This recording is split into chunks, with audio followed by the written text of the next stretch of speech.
Good evening. మీరు కూడా నాలానే అనుకుంటూ ఉంటారా? చపాతీ ఏంట్రా బాబు రోజునే బోరింగ్ అని అనిపిస్తూ ఉంటుందా?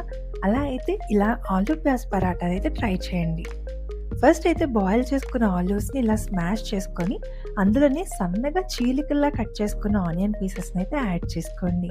ఇప్పుడు అందులోనే తగినంత ఉప్పు, కారం, గరం మసాలా యాడ్ చేసుకొని బాగా మిక్స్ చేసుకోండి. మిక్స్ చేసుకున్న తర్వాత అందులో గోధుమ పిండి యాడ్ చేసుకోవాలి. అలానే కొద్దిగా ఆయిల్ యాడ్ చేసుకొని చేత్తో బాగా మిక్స్ చేసుకోండి. మనకది ఇంకా డ్రైగా ఉంది అనిపిస్తే కొద్దిగా వాటర్ స్ప్రింకిల్ చేసుకుంటూ చపాతీ పిండిలో అయితే కలుపుకోవాలి. ఇప్పుడు దాన్ని ఒక పల్చని లేయర్ కింద ఒత్తుకొని స్లైసెస్ కింద కట్ చేసుకోవాలి. ఇప్పుడు దాని మీద ఫైన్‌లీ చాప్డ్ కొరియాండర్ లీవ్స్, పుదీనా లీవ్స్ అండ్ కొద్దిగా కసూరి మేతి యాడ్ చేసుకొని రోల్స్‌లా చేసుకోండి.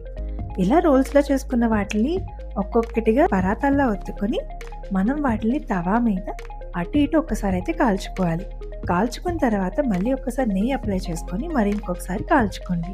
అంతే, ఎంతో టేస్టీ అయిన ఆలూ ప్యాజ్ పరాటా అనేది రెడీ అయిపోయింది. మీరు కూడా ఇలాగా ట్రై చేసి మీకెలా వచ్చిందో నాకు తప్పకుండా చెప్పండి. అవును, ఇంకోటి దీనికి కాంబినేషన్ ఏంటనుకుంటున్నారా? ప్లెయిన్ కర్డ్ అయితే చాలా బావుంటుంది. Thanks for watching.